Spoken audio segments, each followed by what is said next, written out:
time to join us for this Facebook Live broadcast from Deliverance Church International Umoja, the Center of Transformation, or the Center for Transformation, actually. We're delighted to have this moment. As we said last week, we've been doing devotions at this hour, but we decided let's have some conversations and conversations around issues that are affecting people around this time of the COVID-19 crisis. And today we have an interesting conversation that we want to have. It's a follow-up of a conversation we had last week on Tuesday with regards to personal finances and the COVID-19 crisis. And to help us appreciate what we're going to talk about today, we are going to touch on how do we manage the resources we have in this season? How do we stretch them?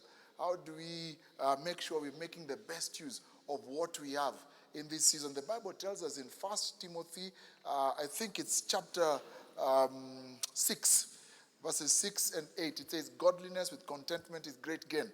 And it says, when we have food and shelter, it says, let's be content. It's talking about, living on the bare minimum and just being content. Contentment as opposed to accumulating and greed and just not being satisfied. A few weeks ago, I watched a documentary called The Minimalists. And in that documentary, there's a movement of people that have begun. And let me explain what minimalists means. The definition of minimalism is the process of identifying what is essential in your life and eliminating the rest. And there are people who have come up with that movement. They are living within a certain budget, making sure that they eliminate everything that is unnecessary so that they can save, and whatever they have saved, they can invest or they can help others with. Now we are in a crisis, and in this crisis, there are some who have come in with a buffer, and so they can survive. There are some who have come in and their jobs have been cut off, or their businesses have gone down, and so they don't have much. How can we become minimal in our lives? How can we live on bare essentials? How can we manage whatever we have and be able to stretch it so we can survive this season, so that next time we can be able to be better prepared, because this is not going to be the last crisis that we are getting into. So to help me in this discussion, I've got some wonderful gentlemen and a lady, and it's going to be amazing. Now, remember, we have some lines where you can send us your questions, lines where you can send us your comments and questions. You can also write your questions and comments on the Facebook page or the YouTube page. And the lines for sending your questions on SMS are 011 000 8445. That is 011 000 8445. And then 011 000 8443. 011 000 8443. So please send in your comments, your questions, and we will be glad to respond. Personal finances. So we have, I think we'll start first of all with the gentlemen who are here.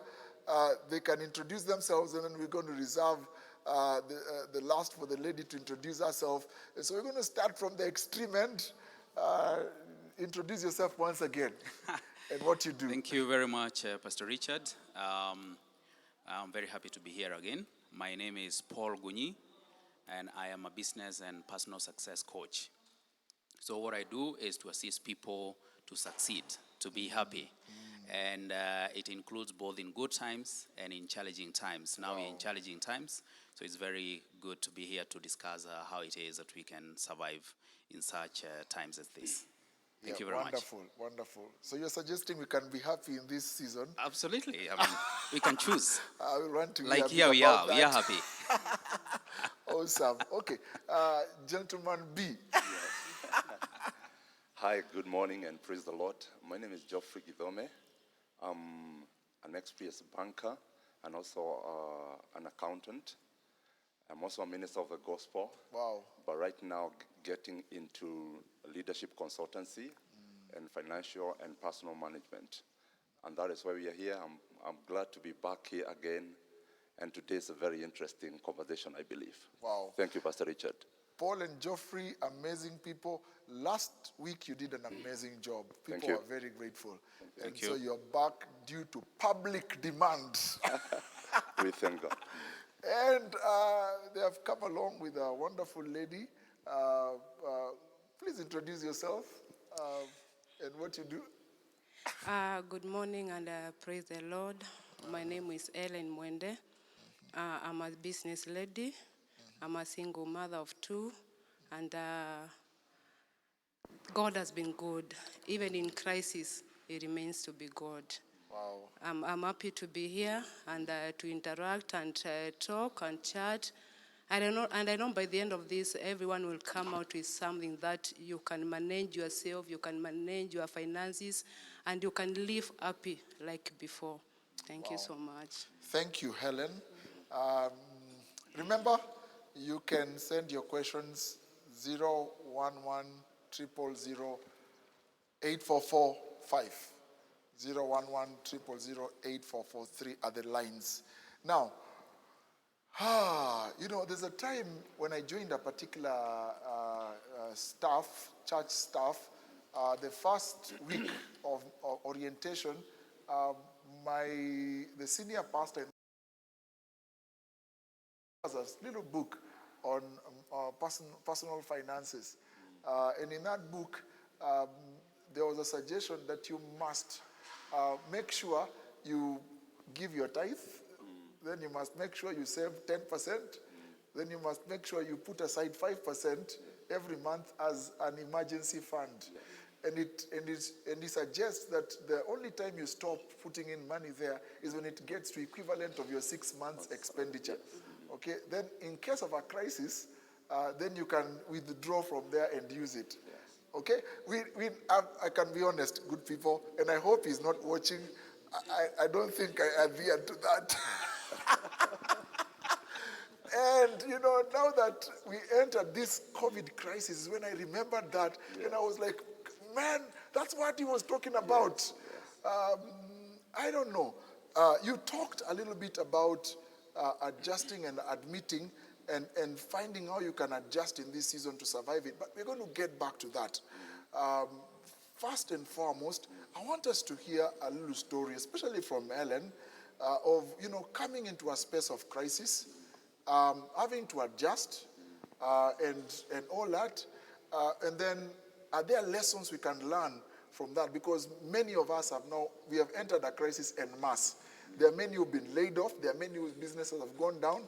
But then, Ellen, in our interactions before this, you have a powerful story of how you got into a space where things went down and you're able to survive. 2 minutes. Talk to us, Ellen. Tell us your story. Yeah, I have a story. Mine started even before the crisis of Corona. Yeah. I didn't know whether Corona will come, but it started back in last year. I'm a business lady. I was dealing with construction in the county government. I was also doing supplies in schools and in some private companies. And then one day, everything came down. I was like, there's no business. I was like going to the offices and there's no business. And the little money I had, I have 2 teenagers in my house. They are schooling. And I was like, now, this is happening. I don't have any other help. What do I do? Where do I run to? And one thing I sat down and said, now life has to change. Life has to change from what it used to be, from what is happening now.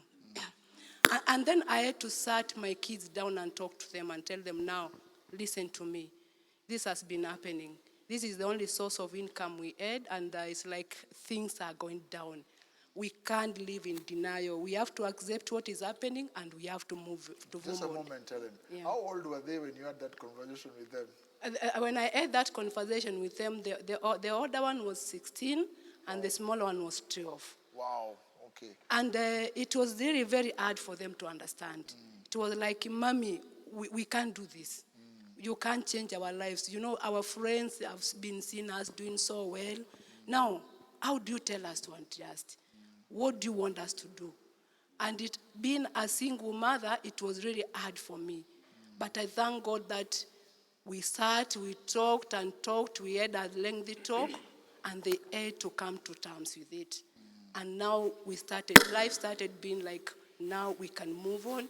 Now, we cut all the bills. Like, you used to eat some sausages in the house, there's meat, there's one. I said, no sausages. Whether you like it or not, there's no sausage in this house.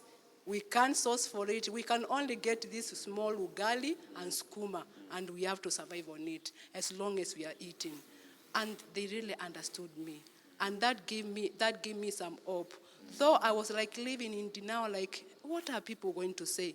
When they look at my children, they would be like, they are not healthy, we are looking like we are dying. What is going to happen? But I said, no. If I can't do it, I can't do it. And I will only do what I can do. And one thing I said is like, you need to do what is you, not what other people are thinking. Not what that person who is walking around there and looking at you, not what they are thinking, but it's your life.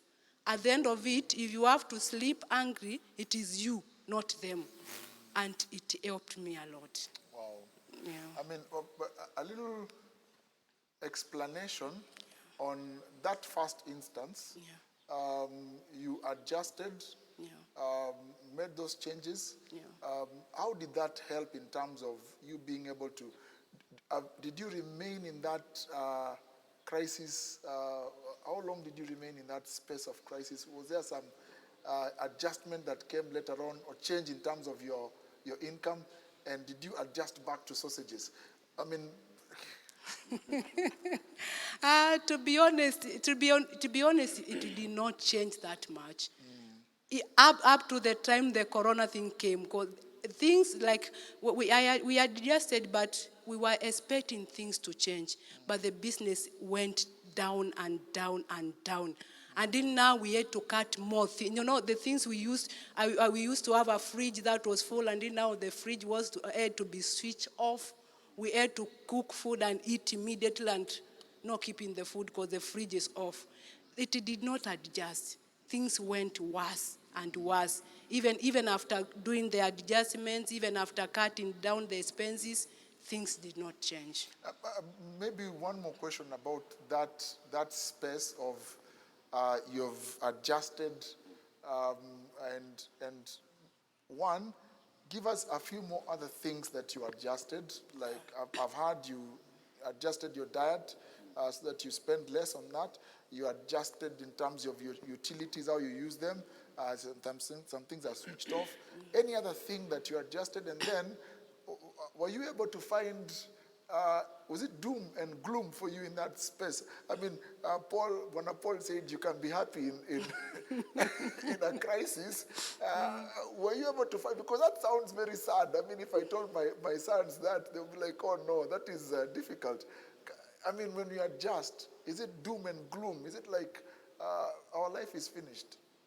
Yeah, when I adjusted, it was not good for me. It was really not good for me because I'm this kind of a lady who likes to look beautiful, who like to be charming when I'm walking out. And then when I adjusted, then I had to get my hair. Like I do my hair, it will be there like for 2 months. I like forget that I had my hair, and it was doom to me. I was like staying in the house. I don't want to meet people because I don't want people to see me in another perspective. So it really changed. And then now my children, the clothing and everything had to change. And then they were like, Mommy, we are not going to anywhere. Mommy, today we are not going to church. Mommy, these clothes are too old. And it was doom, even to my children. But was there, in the midst of that doom, were there moments of happiness? Was there moments, did you get used to it? Yeah, we came to a point, and then we got used to it. And then we were so happy, like, this is life, and we can make it. And we were so happy, and everything came back to normal, though the finances were not there. But everything came back to normal. Wow. Yeah. I think those of us who watched last week, you can remember some matrix that was given to us by Geoffrey. I don't know if it was Geoffrey or Paul, about admitting, adjusting, and then adapting. I think when you talk about it, you got used to it. Now you're talking about adapting. Adapting, yes. And now you become, sometimes we assume that if I don't have this and I don't have that, then I will not be happy. But you realize that you can get to that place when you don't have those things and you can still be happy. I remember watching the documentary I mentioned, Minimalist. There's a lady there who says she had a whole wardrobe of clothes, then she reduced those clothes to a certain set of clothes. I think about 5 or so sets of clothes. I'm told that's very little for a modern lady. And she realized that after putting on that 5 sets, and she did not buy any extra clothes for almost a year, she realized people didn't even notice that she only has 5 sets of clothes.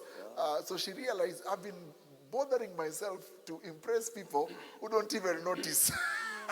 So I like that. Now, a little bit on that adjusting. I don't know what your comments would be, especially from what she has shared, lessons that can help us in this time of COVID-19. And you can add a few more thoughts, Geoffrey, and then we can get to Paul. Yeah. Okay, thank you. Thank you, Helen, for sharing your story. And that is real. It happens to many of the people out there. And you are just an example of resilience and what we actually discussed last time about, admitting, adjusting, and adapting. And you can see even from the end of your story, and end of Helen's story, she can almost tell now they have adapted. Yeah. And I like that. And good enough at the level of admitting, it is very important to admit that things have changed. And you can see for her, she was a business lady out there, and she admitted things have changed. And lucky enough, her children are grown-ups. They can have a discussion, because it would also be very important you don't just change the lifestyle, and especially with the teenagers and with the people you are with, without first them understanding why is this changing. You've heard her say, there were clothes, there was sausage, and children need to know, why are we stopping to take sausages now? And you can see one thing that she did is have that conversation with the children. And especially now that they were teenage, it is very helpful. And we can pull that and put it in our situation in the COVID-19 now, and say one thing that we need, and we still go back to what we discussed with Paul last time. We must admit that things have changed. And with admitting, we also said you don't deny. You don't deny. Paul said you don't deny. And when you adjust now, when you fail to adjust, you will be delayed. And the same way we can do even in this present season. You can pick her story and say, what do we need to do now? First thing first, look at the situation you are in and admit something has to be done. Because if you don't change, things will go haywire, and they can even go from bad to worse. So adjusting, admitting, and then start readjusting. Pick that story and apply it in the COVID-19, because things have happened. People have lost jobs, income have gone down. People are no longer in business. They are no longer doing the business as normal. You can still pick that story and say, let's readjust, because that is the way to go. Yeah, thank you. Wow. And for those of us that are watching, we are not trying to say, somebody may think we are suggesting that having abundance and having all that and eating sausages is bad. It's not bad. If you can afford it, please go ahead and eat. But we are saying there's a difference between living impulsively and living purposefully. Yes. And living purposefully sometimes requires you to say, look here, I'm in this situation, I need to adjust because this and this has happened and I have an end in mind. Yes. And it's not just about you being in a crisis. I think even when you're not in a crisis, there's a place for living a frugal life. Yes. Because you have a purpose. Yes. And managing your resources so that at some point you can be able to do certain things. And so living frugal is not just for the crisis period, but it becomes handy now. If you had practiced it before, then it's a bit easier now. But now that we're in this situation, we just have to learn it. And probably for this, and as we said, crisis will come for future crisis. Paul, talk to us. What are your thoughts with regards to what has been shared here? Admitting, adjusting, adapting. All right. Thank you very much. I think what we can pick from Helen's story is that, crisis did not just come with COVID-19. Yeah. Crisis has always happened to us. Yeah. And the difference right now is just that it is happening to all of us at the same time. So that's why it's easy now for us to come out and share it and so on. Otherwise, at any point in life, most of us or all of us have been in terms of what we call lean times, where you don't have much to live with, or you have financial crisis. And it happens to many people, maybe, and we've been hearing how suppliers have not taken long before they are paid. Yeah. Farmers put their crops on the soil and doesn't come up, or it comes up, there are no rains and so on. So crises are always there. So the main element is, how do we, in this time and any other time that come to us in future, how do we approach it? Because as they say, the problem is not the problem. The problem is how to solve it. Wow. That's the most important thing. Because problem will always come. For as long as we are humans, for as long as we're in this world, we are in an imperfect world, unpredictable world. In fact, the other time we were talking with some people and we were saying, there are no guarantees in life. I mean, today you could be doing very well, tomorrow something can just happen. And the problem is not that. The problem is our response to it. So in response to it, then today again I would want to introduce some ABCs Come on. of handling that. So, and I will actually take them as in comparison to what Helen has said here. The first thing that you do when you're faced with such a crisis is to assess the situation. Assess the situation. How is it? What is happening? Is the business done? For how long is it going to be? Is my crop destroyed? What am I going to do? Am I in this and this crisis? What am I going to do? Assess the situation so as to understand exactly where you are. Now, the second thing that you do is to brief. And Helen has clearly told us how she did that very well. Brief people that are with you. And for many of us, it's our families. Because the first people to suffer when we're in such crisis, outside of ourselves, is our family members. So they have always expected us to treat them the way we have always done. If it is taking them out, if it is eating the type of food that Helen has described, whatever lifestyle that you're used to, if it is going to change, you need to brief the people that are with you so that they understand. Information is one of the most important elements in overcoming crisis. Wow. Because when you have information, then you prepare your mind. Because remember, the way we behave on the outside, the way we react to things, has everything to do with the information that we have in our mind. And that's why we say, clarify to people that are with you. If there's children, maybe they will not eat a lot as they ate last time. They will not be snacking in between. Yes. They will not be taking hefty meals.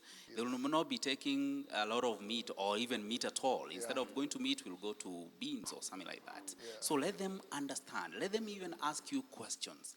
Let them protest. Because, you don't always expect, especially if small kids.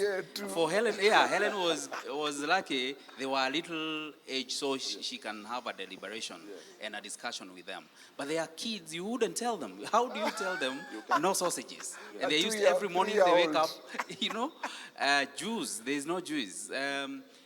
These are the things that they always want. They are not there. So have a discussion with them, and different ages require a different level of sharing of the information. So brief them and tell them what they are likely to expect. By that time, you don't expect that they will agree with you, but tell them anyway. Let them start thinking about it. What that does is that it also lessens the burden on you. And now you gain the energy to now start thinking of what you're going to do. And that after briefing them and leaving them thinking about it and handling it, go to the next step and consolidate your finances. Or consolidate. Your finances. Look for, do you know there are times you have like 1,000 bob, you have a lot of money, you put 1,000 bob in the pocket and you forget. It has never, you forget it ever existed. Then when there is no money, even 1 shilling that you had kept somewhere in a mkebe, you remember that money. Yeah. This is a time to remember that money that you kept in a piggy bank. Sometimes you even go to children, hey, ile pesa tulikuwa na save. Ndakurudishia. Itakurudishia. Later, tutatumia ndakurudishia. All right? So you consolidate. I used to have some money somewhere. Check the pockets, check the bank. If you have several accounts, check the balances that are there.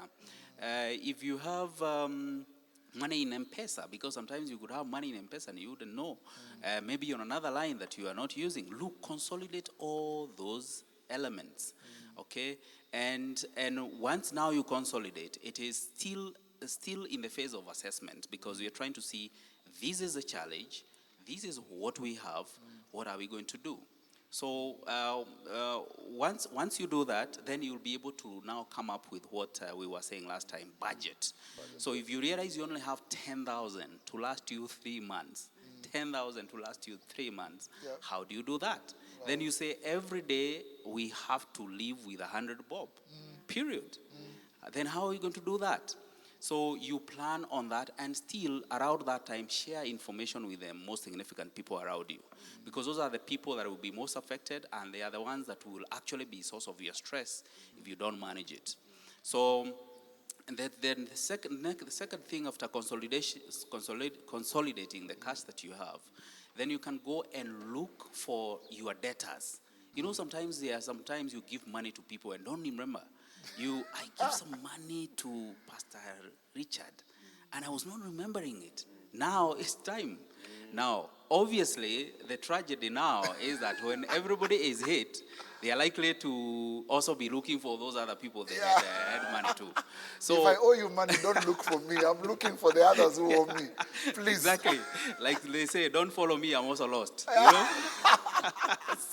So the tragedy now is that we could all be lost. But don't conclude it for yourself, because Helen could be in a better situation than me. Yes. And the money I had given her, if it was 100 bob, maybe she'll not give me 100 bob, she'll give me 50 or even 20. It will make a difference. Yes. At the minimum, let her tell me, instead of giving you now, I'll give you tomorrow. Exactly. So even tomorrow you still need it. Yes. But let them remember they owe you some money, and because you will need it. So that's the debt. And the other element, and you mentioned it, is the element of a fund, emergency fund. That is the E. E is for emergency fund. There's also an E. Yes, yeah, there is an E also. So, do you have some money that you keep somewhere? This is a time, even you had some, no, even forgotten it. You know, there are places we put money and it's growing somewhere and you just forget it. This is a time you get it now and add it into your pool of survival. Now, when you do these things, what happens is that it eases the burden on you. The problem like Helen told us, the problem of denying and not being able to accept that you are in this situation, how am I going to tell it to my children? What will people think? What will happen and all that? That robs us of the energy to think. When you are worried too much about too many things and you're not sharing information, then you get drained of the energy to try and look for solutions. So in the first instance, that's what I would say. And I think Helen did it pretty well. Assessing the situation, briefing the people that you are with, looking aloud and consolidate what it is that you have. I don't know if Helen had some emergency fund somewhere and debtors. But those are important things that we need to look at. Wow, that's amazing. Interesting enough, on Friday, somebody had nagged about some money they have, they were holding, I'd nag them a bit. You know, as a pastor, I can't push them too much. Where are your masses, Pastor? So I just, and then there's a time I just mentioned to them, "Ka unaweza," it's so Friday they sent me a bit of that money, and I was like, "Woohoo, yeah!" So you can actually follow up and be able to, and that's interesting. Maybe, and then consolidating. That's an interesting concept. But I want to come back to you, Geoffrey. You also have a story.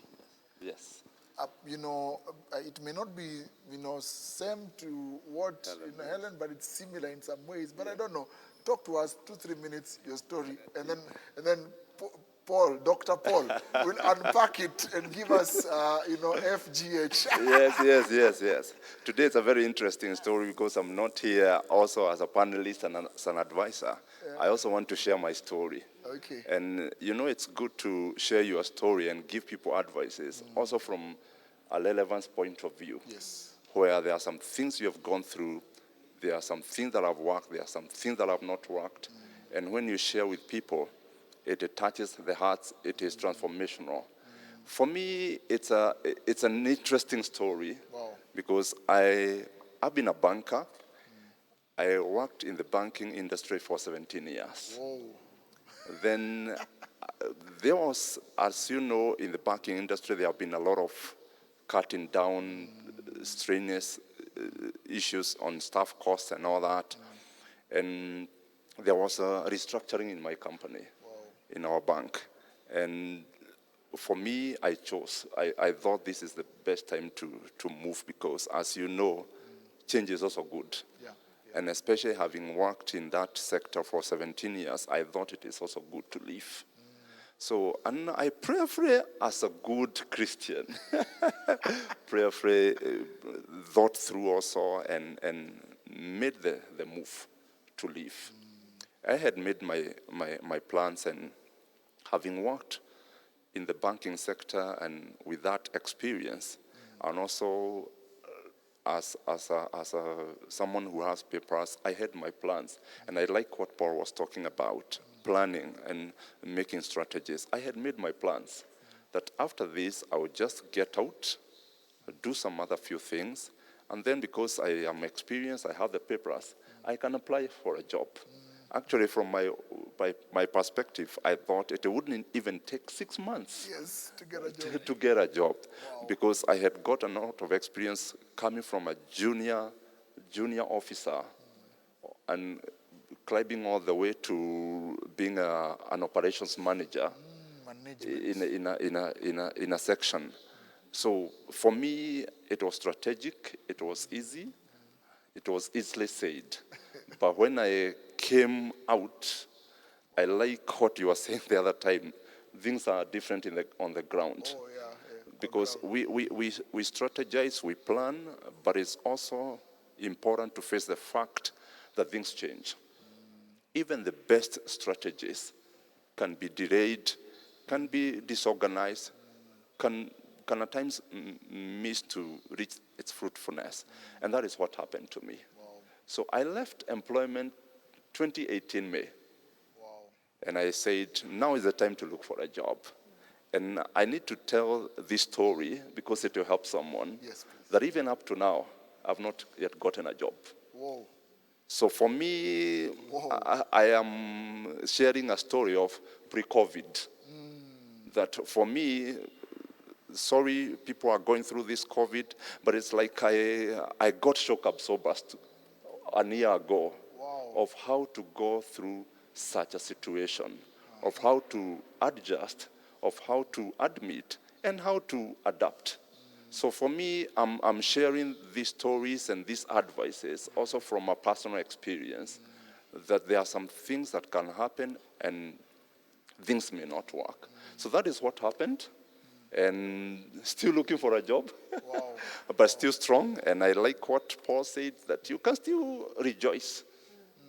Even in challenges, you can still sing a song of praise, even in a strange land. Because especially when you have not let that thing get into your head No, and especially coming from a corporate perspective. At times it is easy for people who have been in business and they learn how to hustle. You can imagine being in the corporate world for 17 years, every day, leaving the estate at 6, coming back late in the night. That is the life you know. At times it is not very easy to adjust. But for me, I picked some lessons which have helped me to keep me afloat. Let me ask, did you in any way make an adjustment into, how did you hustle? Have you ever tried hustling in this period of time? How has that been? How has your story been? Yes, the first thing I did is I accepted. Yes.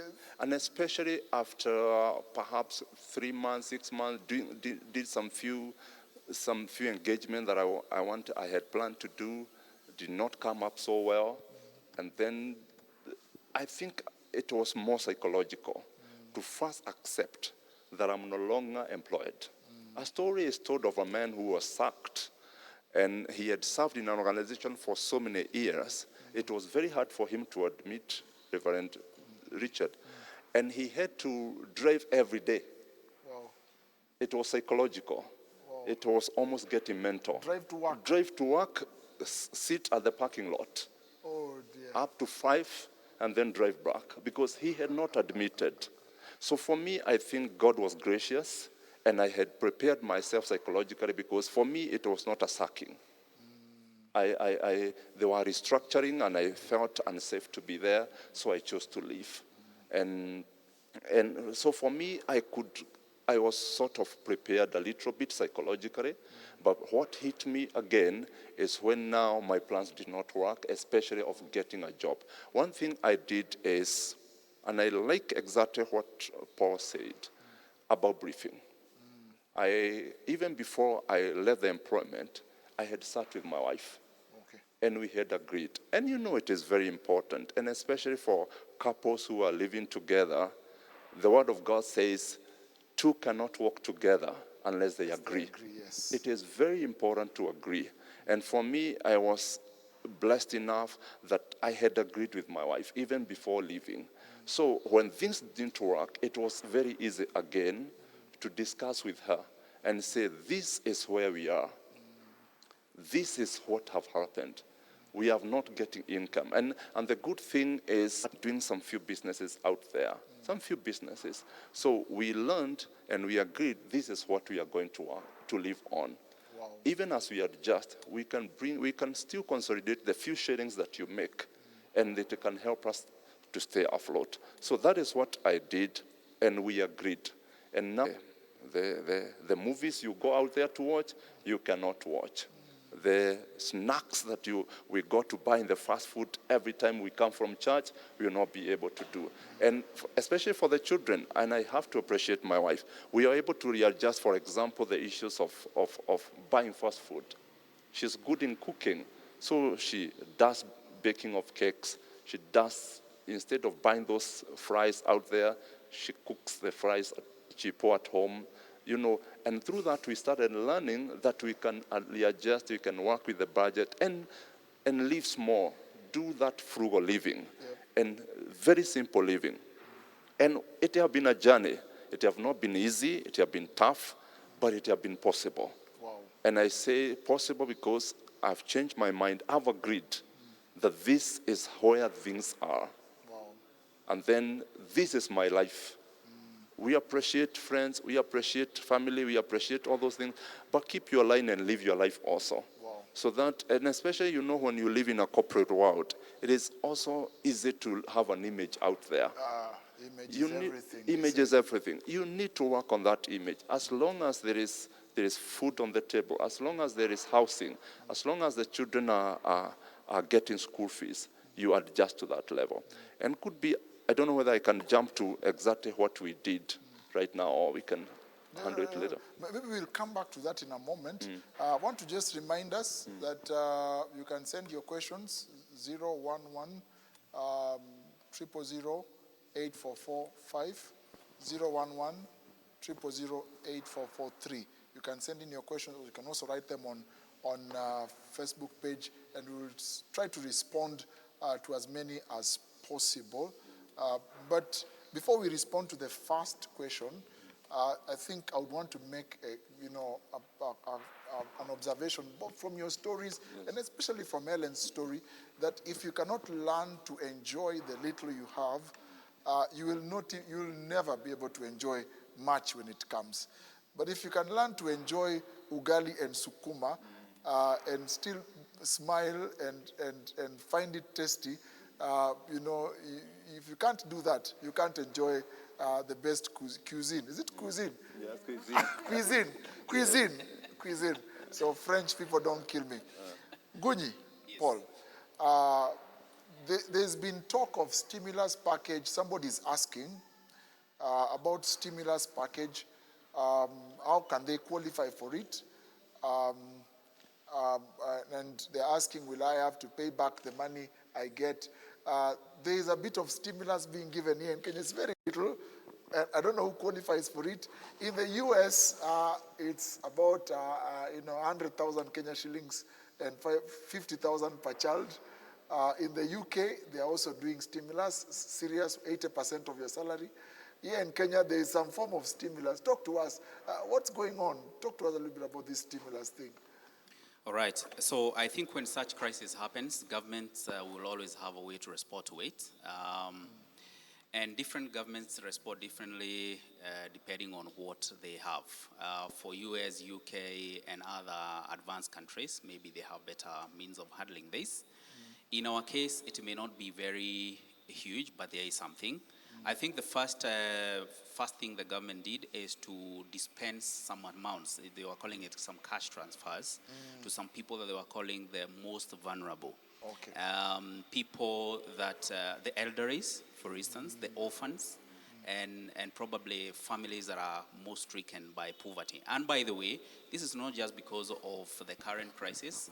Most of the people that are affected are people who have still been in challenges even before. Okay. So the qualification for that, I think, is pretty much being defined by the government. So if you are elderly, for instance, you need to have registered for it, and if you think you need to qualify and you have not qualified, then this is the time to probably visit the administration offices and probably like the chief? Advance your case. Yes, that's the chief, and let them advance your case. I always say, it's always important to go and advance your case. It's better to be told no, you don't qualify, than just to say I don't qualify. Of course, if you don't qualify by the virtue that your age does not allow or whatever other means, it's easy to tell who would qualify, who would not qualify.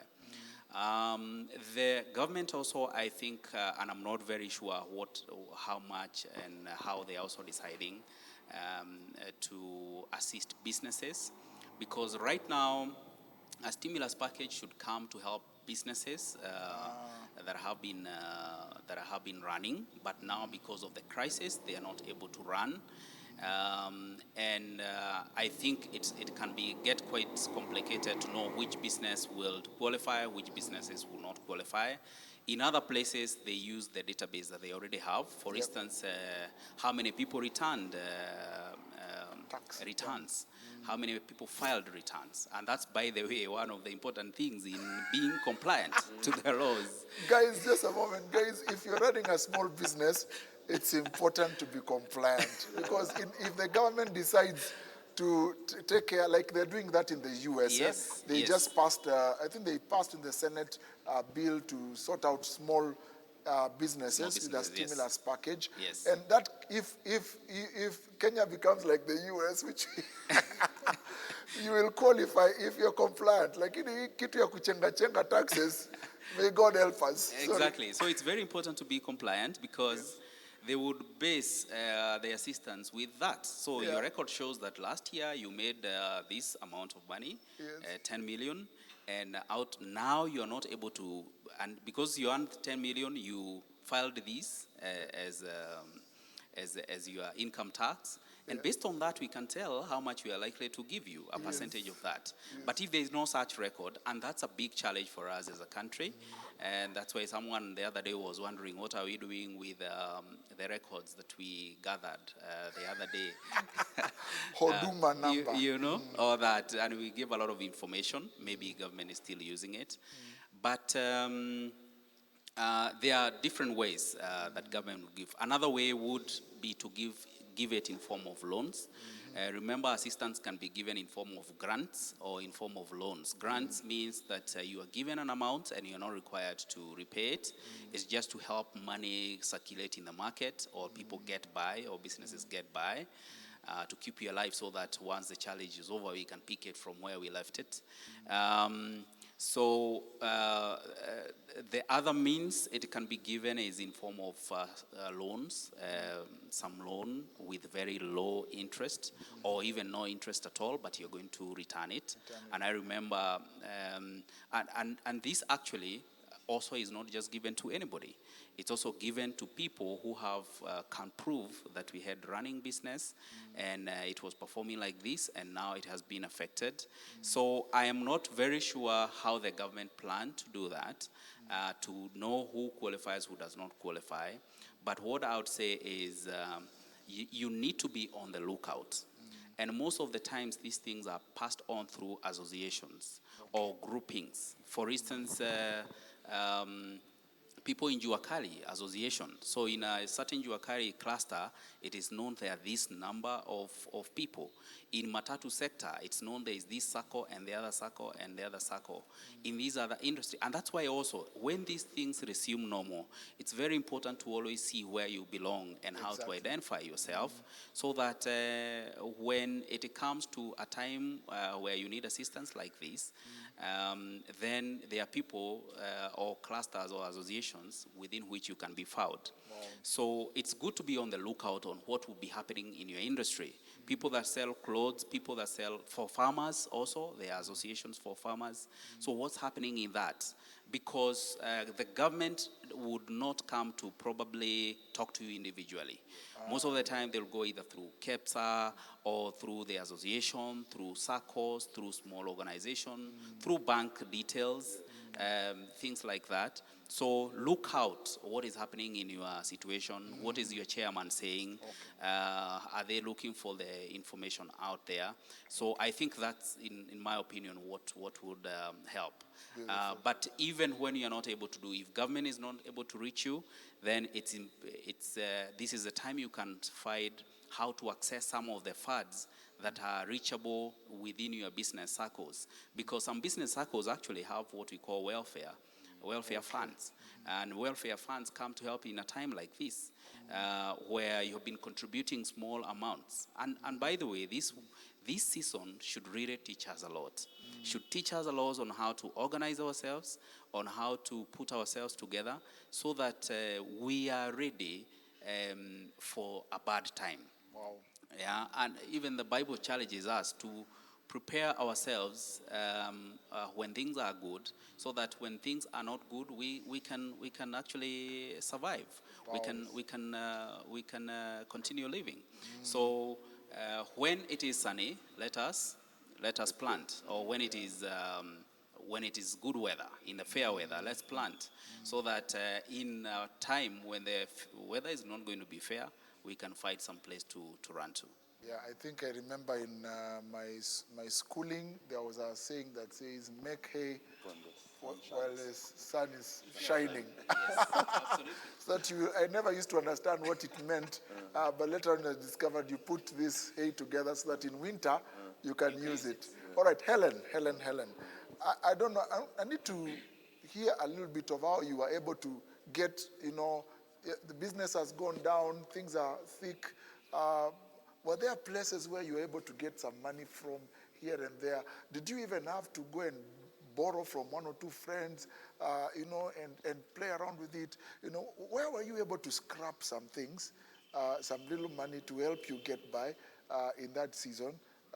Did you access a few funds? What happened in that period of time when you were in a crisis? Yeah. One thing that happened to me is that I had a good rapport with people.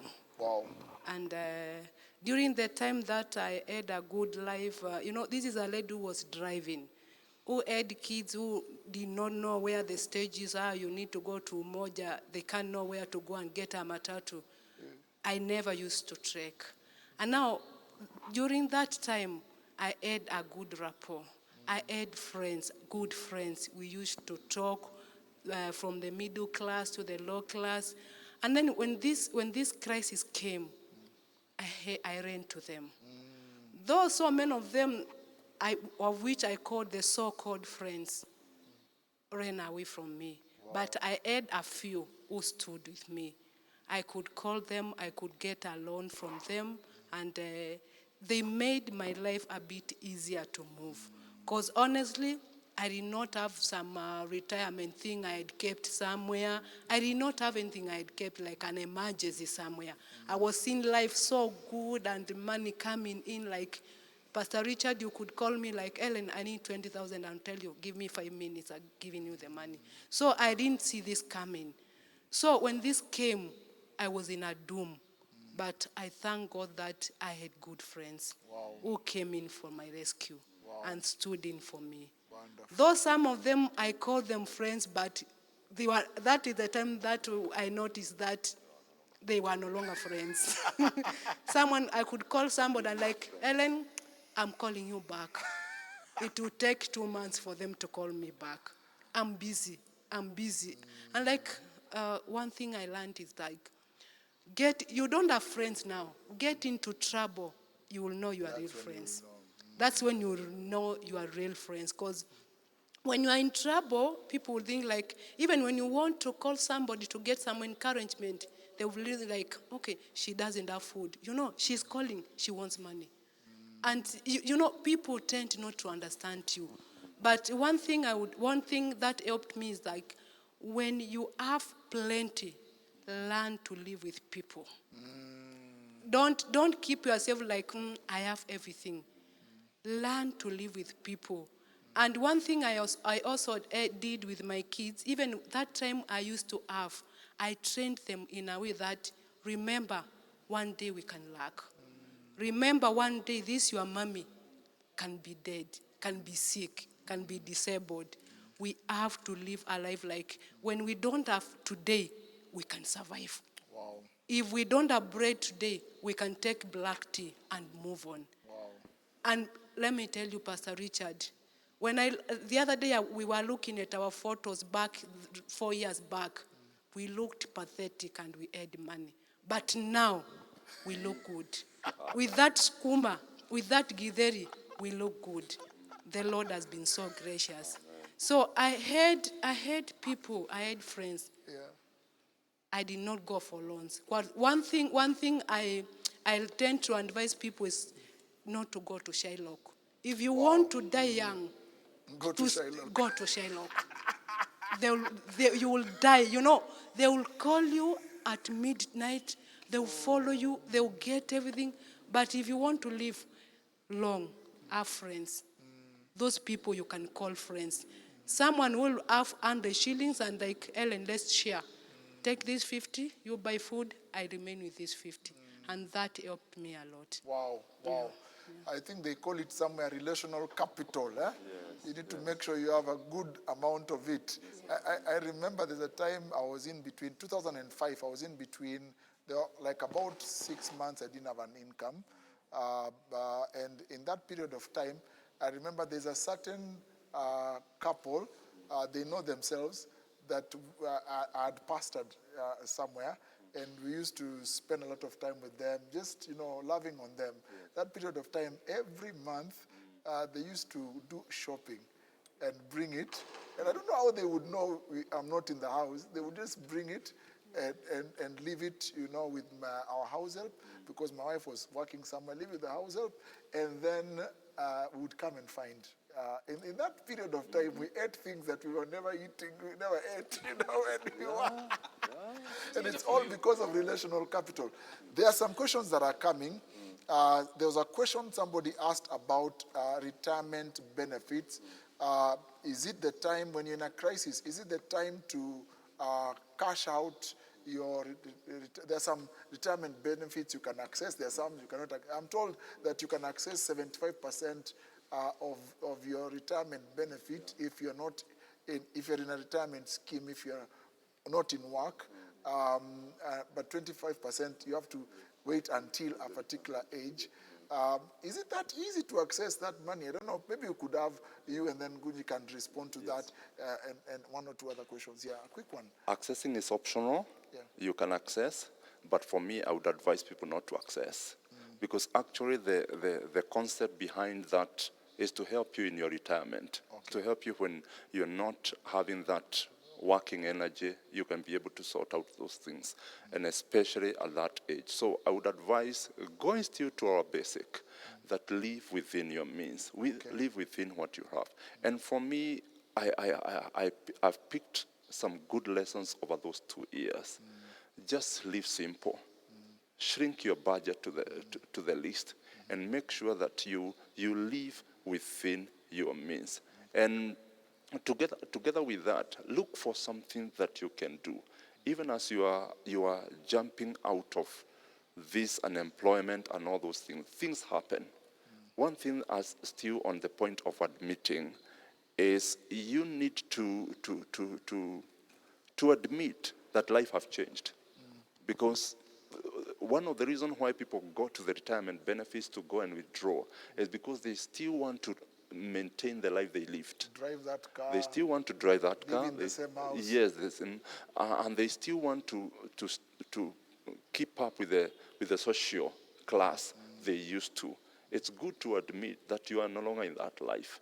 And you see, at times when employment goes, the business goes down, one thing that you need to do is not to be troubled or to be bitter about the past, nor be anxious about the future.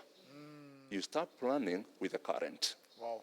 Start living with the current. Because many times when people get out of there, they start becoming bitter with the past. Start asking themselves, why was I sacked? Why did the business go down? There are people here now who are so bitter with Corona.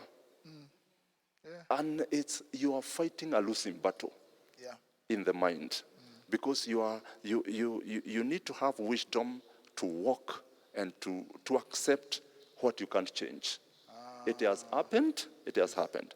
And for me, that is what I learned, that I'm no longer employed for that 1 year, and even for those 2 years. It's good to admit that you're not employed.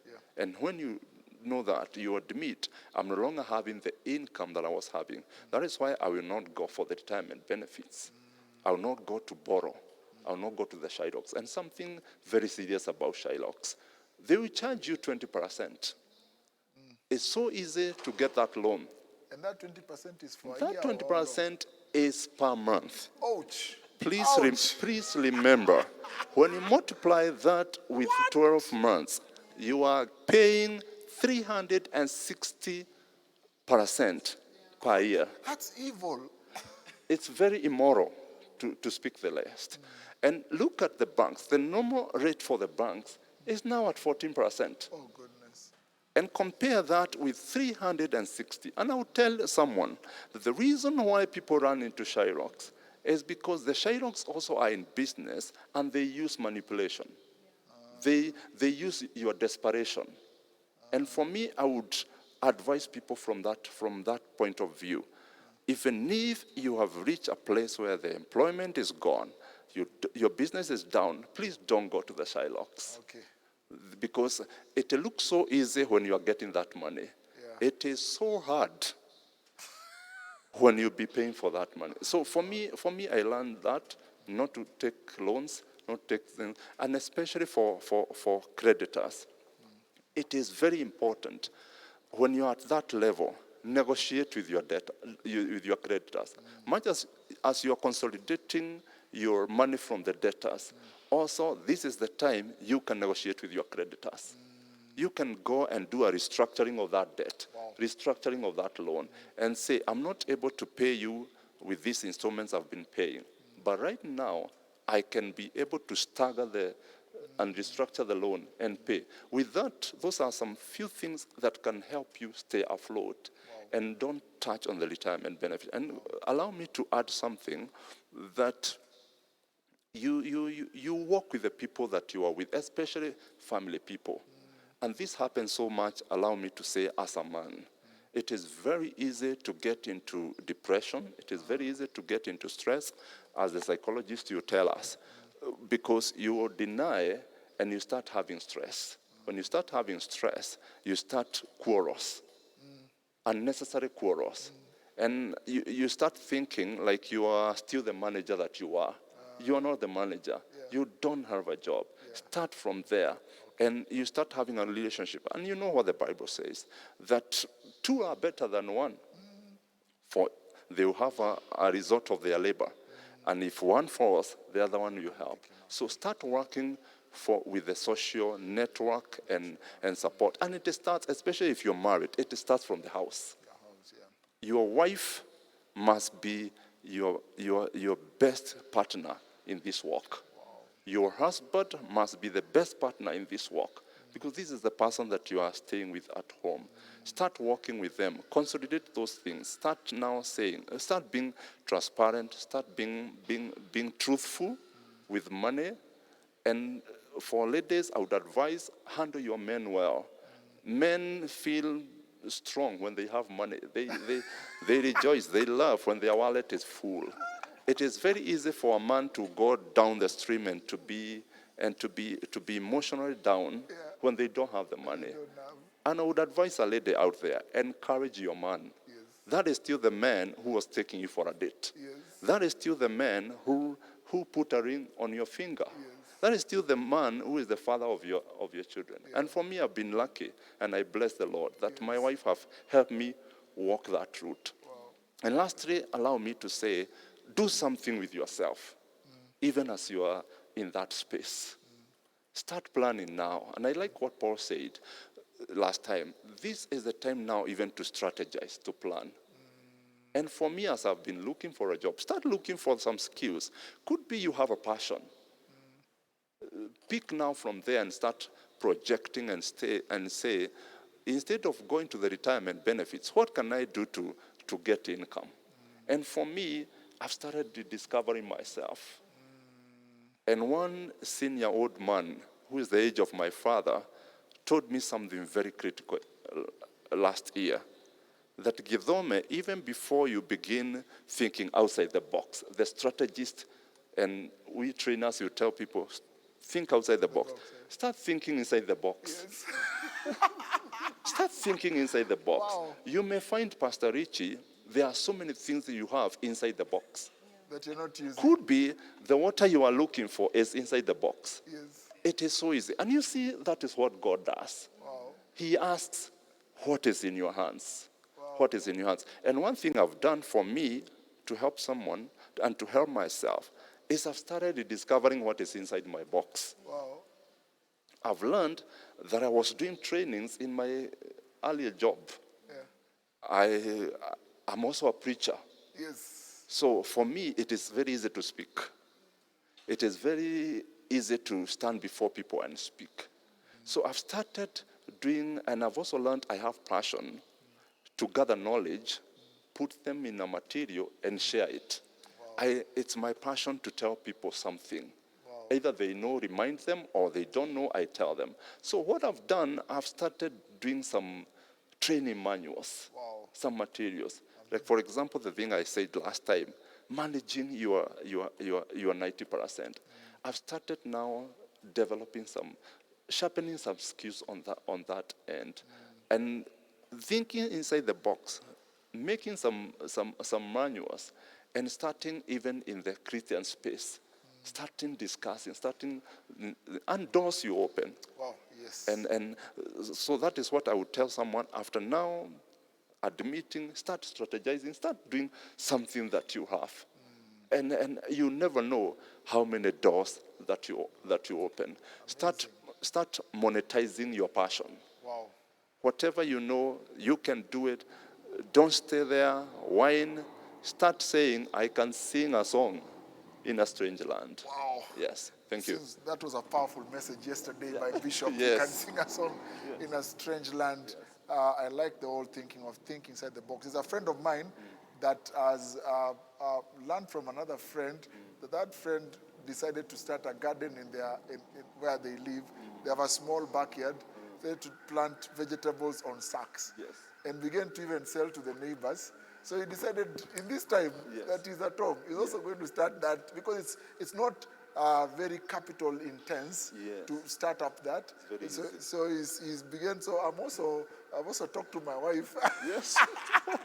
We see if next week we can buy the sacks and start to do that.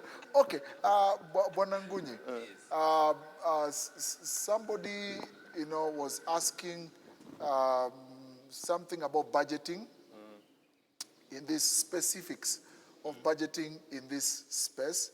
How do I budget in details for somebody who has never budgeted before? Because some people probably, they were just living and enjoying themselves, then kaboom, this thing has happened. How do you now start budgeting in this space? Very good. Yep. Before I respond to that, let me say something quick about retirement. Because this is actually a very important thing, because most of the time you don't think about retirement. First of all, many people don't put money for retirement because they think they will always be energetic and they will run up and down and do things. So if you have that money in the retirement, as I would say, like Gidoma said, resist going to it, resist accessing it. Unless, and especially if you are young, by young I mean if you're 40, you're still young. Yep. So resist getting it. And if you must get it, because if you think you're at the point of, I mean, your head of the heads have come and you have to survive, don't access the entire amount. Access a small amount first. Because if you have all the amount, many people have had a lot of money for retirement. But because they think it's a lot of it, they misuse it and it becomes very bad. I coach people who have retired actually, and one of the biggest problems is the mismanagement of the retirement money. And one of the biggest ways of mismanaging retirement money is investing.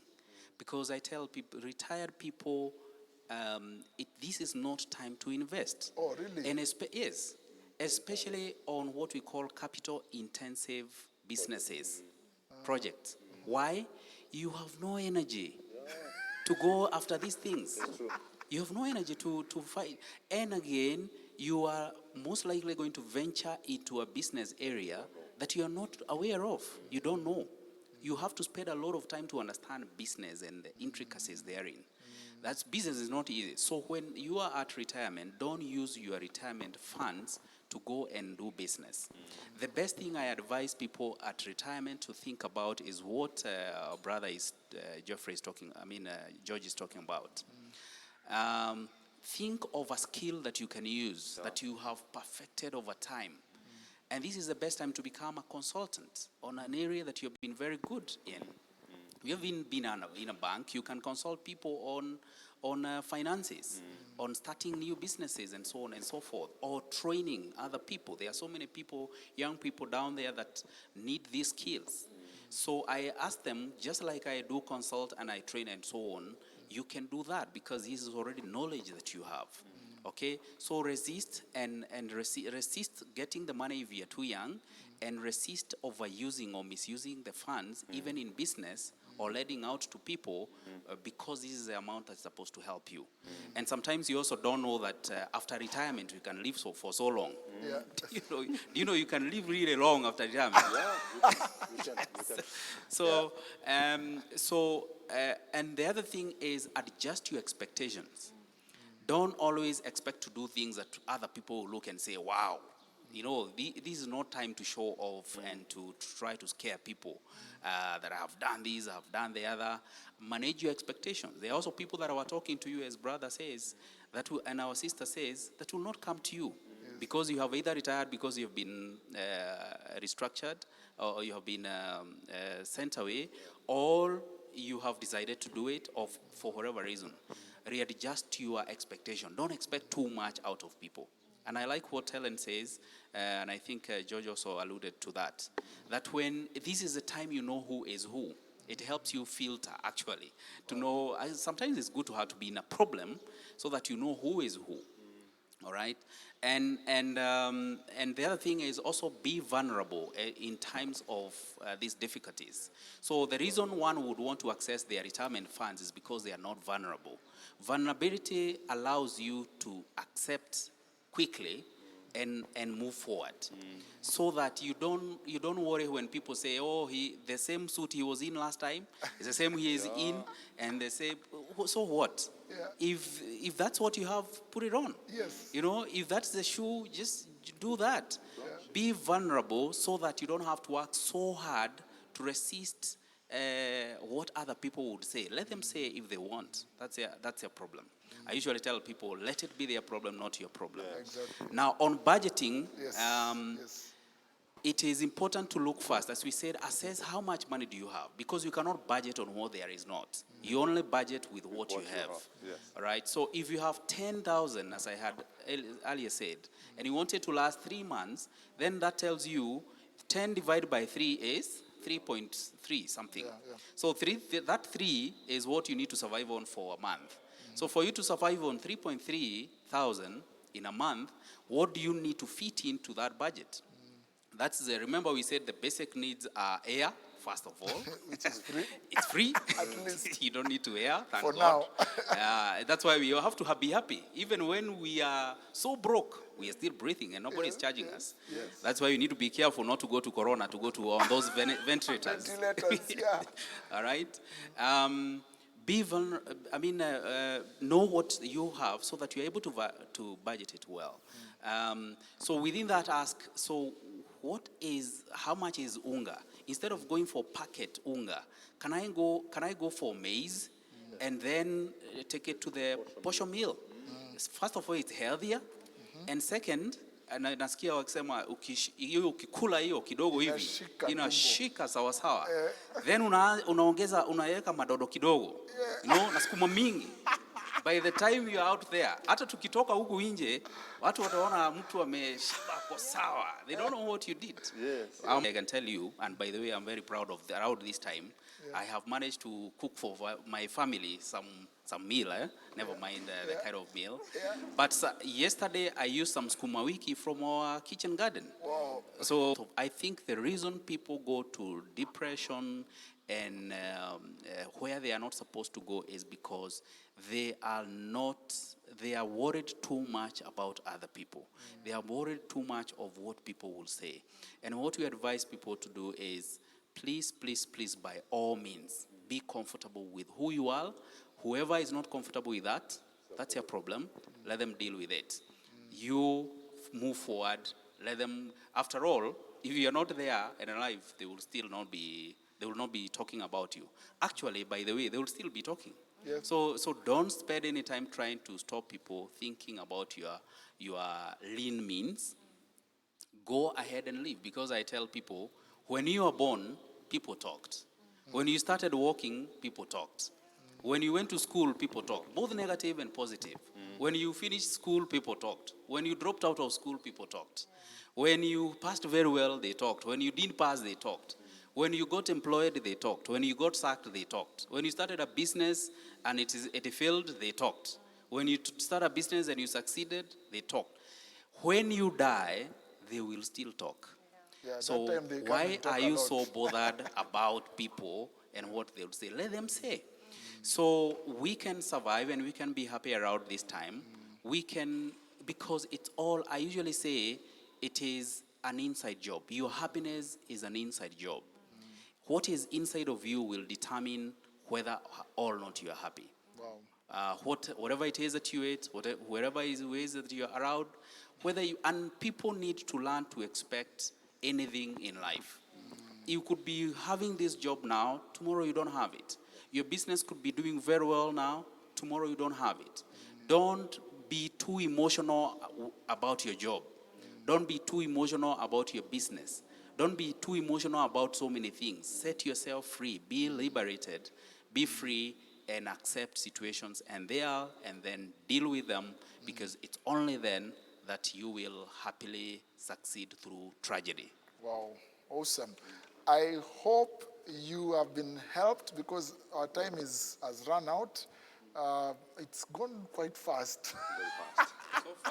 Our time has run out, but we really appreciate the questions that some of you have sent, and we may not have time to respond to all of them, but we've tried what we can, and we hope you've benefited from this, the stories and the principles that have been drawn out of these stories. And probably as we, come to a close, we could, I'll give each of our panelists a minute just to say, their parting shot. And as they say so, probably you've read a good book on personal finances, or you've come across some material, you could mention it, or you've gotten a resource somewhere, you could mention it. And so we're going to give each one of you a chance, and then we will wrap up our conversation for today. So, Geoffrey, your parting shot, and if you've read a good book, Yes. if that's, you can recommend, it's okay. If not, that's all right. Thank you. During this season, there is a book I've read which is very, very good. It's written by a Kenyan, a financial analyst, and it's called Manyara Kirago.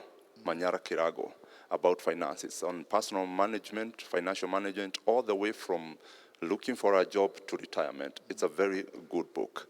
And thank you for having us. My parting shot would be, one, what we have always said: accept. Admit that you are in this situation.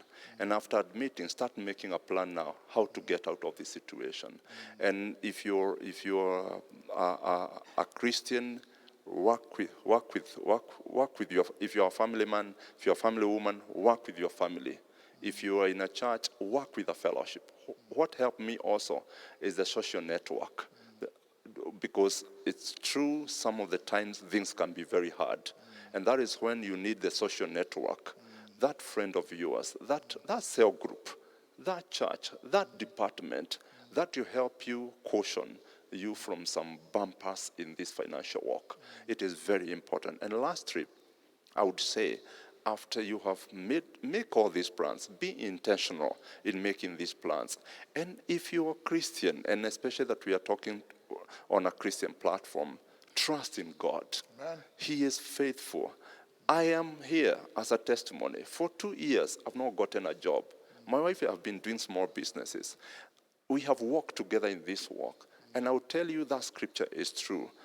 As David said, that I was young and now I'm old. I've never seen the righteous forsaken or his children begging for food. I've been without employment. But for the last 2 years, my children have never gone to bed hungry. Hallelujah. So have faith in God, and I think that is also what have given me a good shock absorber. Is my faith in God. Wow. My faith in God, and my commitment to ministry. Together with the knowledge I've gathered, I've mixed the spiritual intelligence and the financial intelligence to keep me afloat. And lastly, I would say, have hope in God. Having hope is why we can see tomorrow. Have hope in God. As the Bible says in Isaiah, that tell the faint-hearted, tell those with anxious hearts, your God will surely come. He will come and save you. So that would be my parting shot.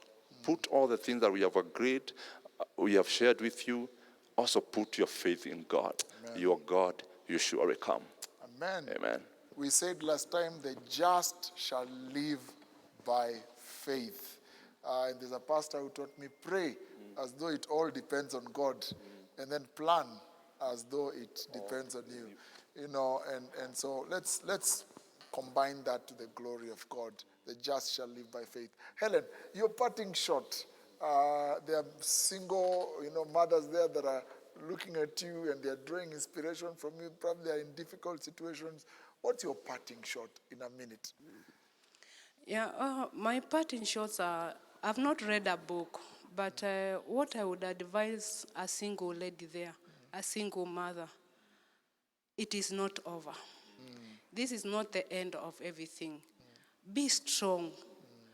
Don't live in self-pity, because this is not what you need in life. When you try and live in self-pity, you will never move.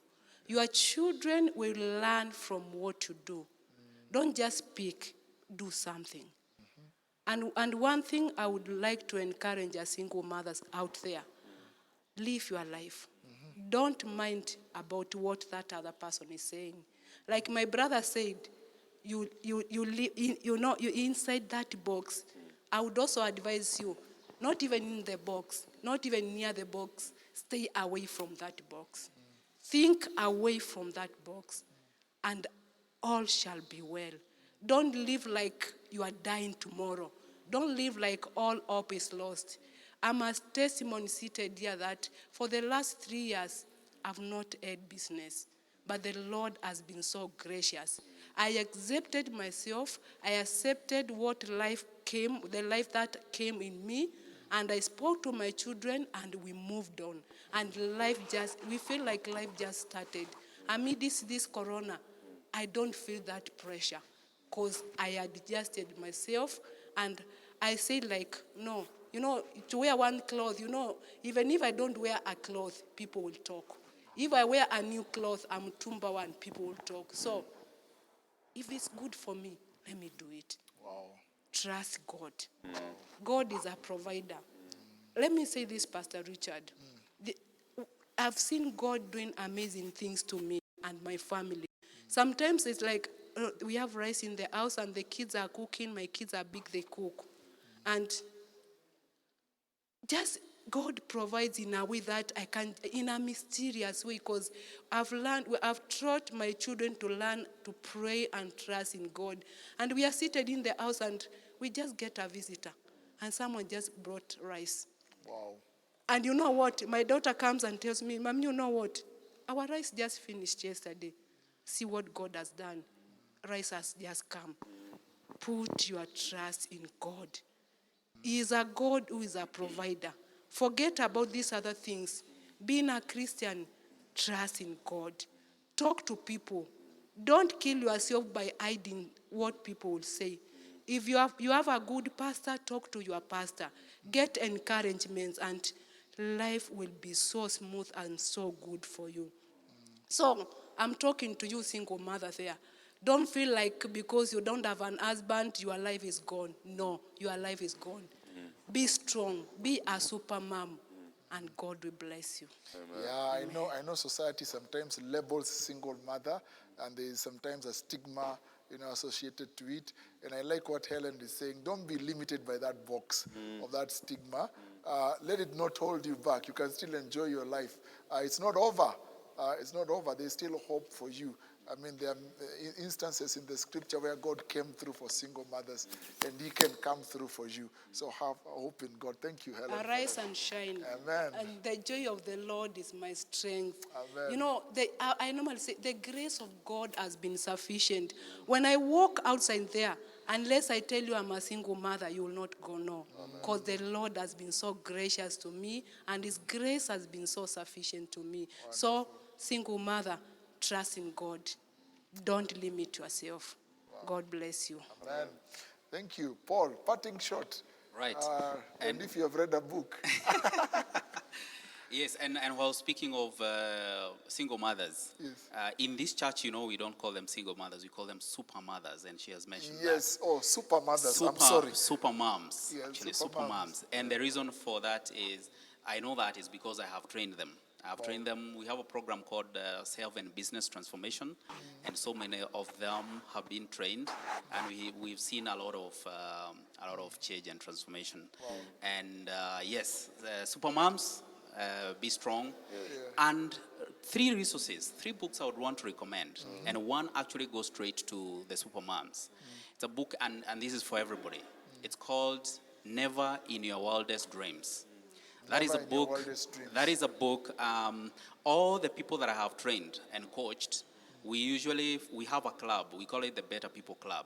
So we come together once in a month, but we are now not able to meet physically. So what we've done is we have put ourselves in a group, and we have challenged ourselves to read a book every 2 weeks. So right now, since the corona thing started, we have finished reading those 2 books. Wow. The first book is Never in Your Wildest Dreams. It's about a lady called Catherine. She was a single lady. And it's an amazing story of how you can transform yourself from a point of being very lowly down there, where you don't even have value for yourself, people have no value for you, but you understand, you gain information that empowers you, and you conquer everything. So Never in Your Wildest Dreams. It's a very good book to read. The other book that we just finished last week is called The Richest Man in Babylon. Oh, okay. The Richest Man in Babylon.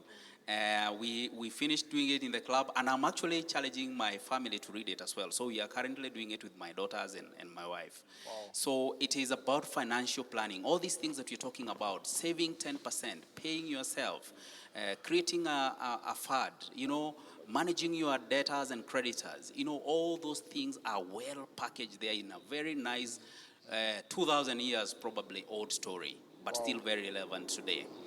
And the third book I would want to recommend is authored by myself. Wow. Okay. I'm an author. I have authored a book, and it's called The Art of High Performance.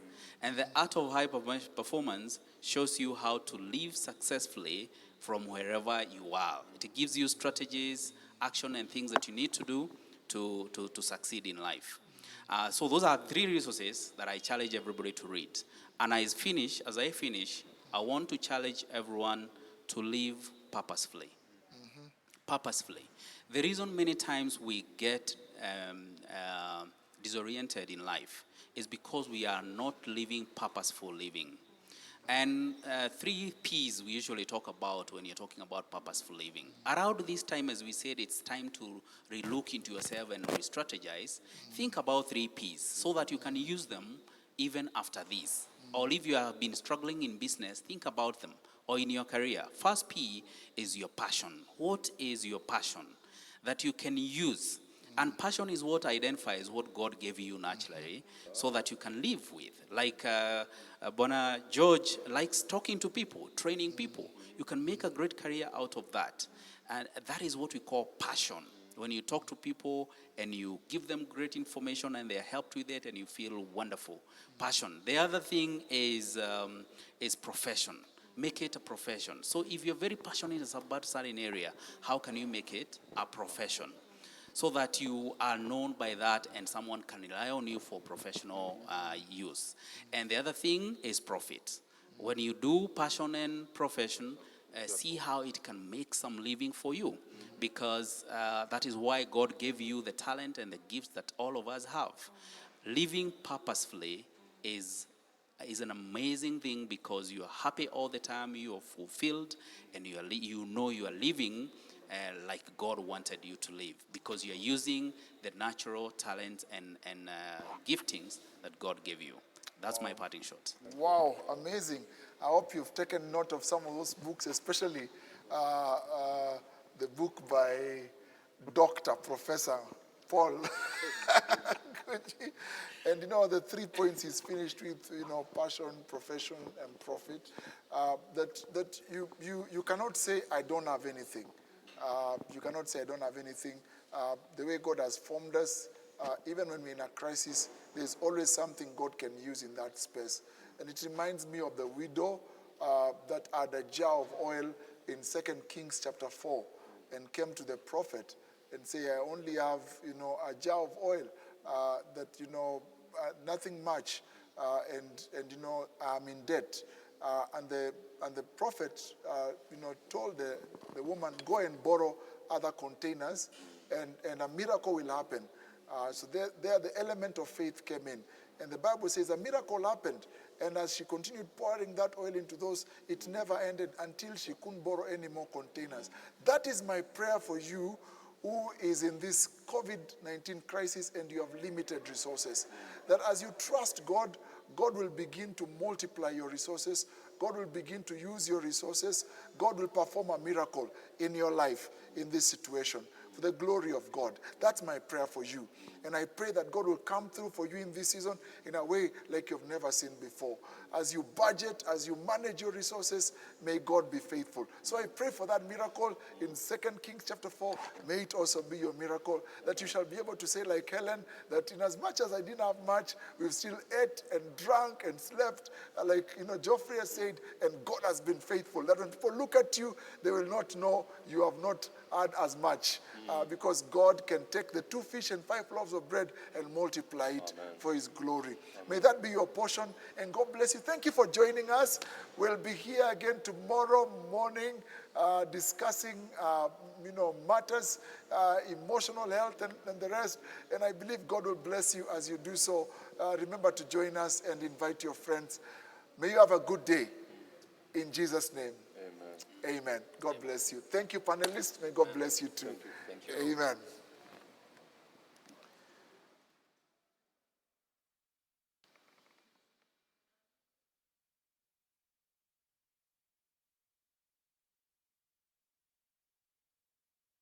Okay. Right. All right.